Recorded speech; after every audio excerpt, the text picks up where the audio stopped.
Chapter number 12 है पृष्ठीय क्षेत्रफल और आयतन। ठीक है, उसका पहला क्वेश्चन है, एक खिलौने की त्रिज्या 3.5 सेंटीमीटर वाले एक शंकु के आकार का है। ठीक है, जो जिसकी त्रिज्या क्या है, उसी त्रिज्या वाले एक अर्धगोले पर अध्यारोपित, जो क्या करा गया, एक जैसे मान लो शंकु है, शंकु को इसी की त्रिज्या सेम जितनी त्रिज्या है इसी पर अध्यारोपित करके रख दिया गया, मतलब सेम इसी के ऊपर रखा गया, इसी की साइज की त्रिज्या वाला। ठीक है, इस खिलौने की संपूर्ण ऊंचाई दी गई है तुम्हें और खिलौने का संपूर्ण पृष्ठीय क्षेत्रफल पूछा गया। तो पहले जो जो दिया गया वो रख लेते हैं। ठीक है, तो हमको क्या दिया गया है, शंकु की त्रिज्या दी गई है, शंकु की त्रिज्या कितनी है 3.5 सेंटीमीटर।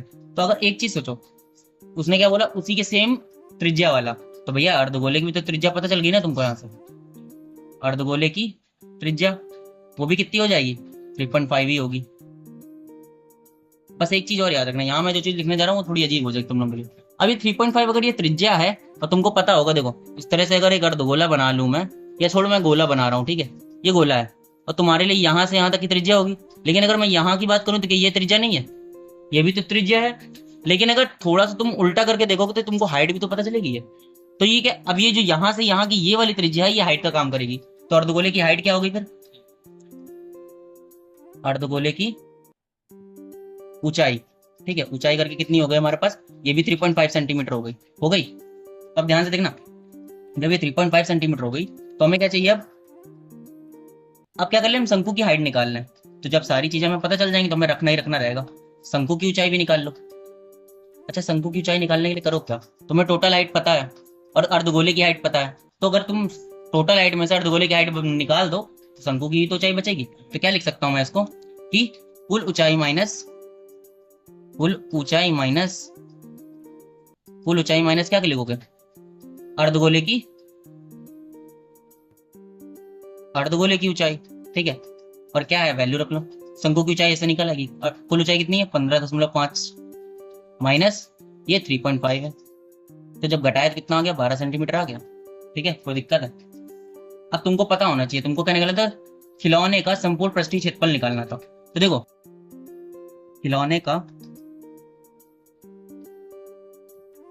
संपूर्ण को मैं ऐसे लिख रहा हूँ, ठीक है, समझ जाना कि संपूर्ण लिखा है, पृष्ठीय क्षेत्रफल मैं डायरेक्ट लिख रहा हूँ। ठीक है, तो इसका तुम फॉर्मूला बनाओगे क्या, शंकु दिख रहा है, अर्धगोला दिख रहा है, दोनों एक साथ दिख रहे हैं तो जुड़ेंगे। तो क्या लिखे यहाँ पर हम, शंकु का वक्र पृष्ठीय क्षेत्रफल,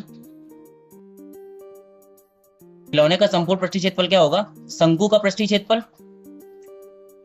प्लस अर्धगोले का पृष्ठीय क्षेत्रफल, अर्धगोले का पृष्ठीय क्षेत्रफल। तो इसका फॉर्मूला तुम लोगों को याद होना चाहिए, जो शंकु का होता है वो पाई आर एल होता है, पृष्ठीय क्षेत्रफल पाई आर एल होता है, और अर्धगोले का पृष्ठीय क्षेत्रफल 2 पाई आर स्क्वायर होता है। ठीक है, अब ध्यान से, तुम्हें एल दिख रहा है भैया, एल तो हमको कहीं नहीं मिला था, मैंने दिया गया था, तो एल निकालने के लिए फॉर्मूला है, एल का क्या निकालोगे, इसे बोलते हैं तिरछी ऊंचाई या तिर्यक ऊंचाई। तिर्यक ऊंचाई का फॉर्मूला होता है under root R square plus H square, और तुमको शंकु की आर भी पता है एच भी पता है, तो रखो और निकाल लो। एल कितनी, आर कितनी निकली हमारे पास 3.5 थी, 3.5 थी,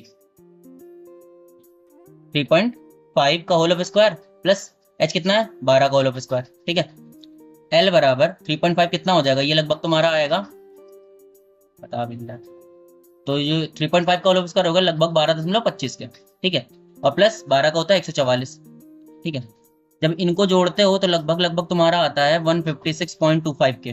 ठीक है, और ये किसका स्क्वायर होता है, सॉरी ये किसका वर्गमूल होगा, तो ये हो जाएगा तुम्हारा लगभग लगभग 12.50 के वर्ग के होल ऑफ स्क्वायर का। ठीक है, तो ये 12.50 सेंटीमीटर ये निकल आई मेरी, एल निकल आई है, तुमको फॉर्मूले में वैल्यू पुट करनी है। ठीक है, अभी सीधे सिंपल कुछ ना करो, वैल्यू पुट करो आंसर मिल जाएगा। पाई की वैल्यू 22/7 होती है, रख ली, आर की तुम्हें पता है 3.5 होती है, एल अभी तुमने निकाली 12.50, या इसको हम 12.5 भी लिख सकते हैं, कुछ दिक्कत नहीं है। ठीक है, और प्लस का 2 इंटू पाई की वैल्यू 22/7, आर कितना था 3.5। अगर मैं 3.5 को 2 बार लिख दूं कोई दिक्कत, क्योंकि आर स्क्वायर है ना, 2 बार लिख दे कोई दिक्कत नहीं ना।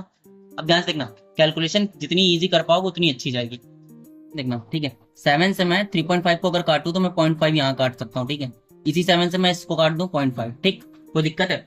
अब ध्यान से देखना, अब तुम सोचो, ठीक है, 22 पंचे 110 होता है। ठीक है, अगर पता होगा 110 लिखोगे, पॉइंट एक डिजिट के बाद आएगा, तो क्या मैं इसको 11 लिख दूं, कोई दिक्कत है, या फिर ऐसे लिख लो, छोड़ो 12.5 यहाँ लिख लो, और प्लस का 22 दूना 44 ये हो गया, और जब इसका मल्टीप्लाई कराएंगे तो लगभग लगभग आएगा 1.75 के। ठीक है, कोई दिक्कत है। ठीक, इनका गुणा कराने पर आएगा लगभग 77। ठीक है। और इनका जब मल्टीप्लीकेशन कराओगे तुम 137.5 आएगा, ये तुमको तेज कराना होगा, ठीक है। और कराने के बाद जब दोनों को ऐड कर दिया तो 214.5 सेंटीमीटर आ गया। तो गुणे भाग में कोई दिक्कत हो तो बता सकते हो, दोबारा बता देंगे एक वीडियो बनाकर।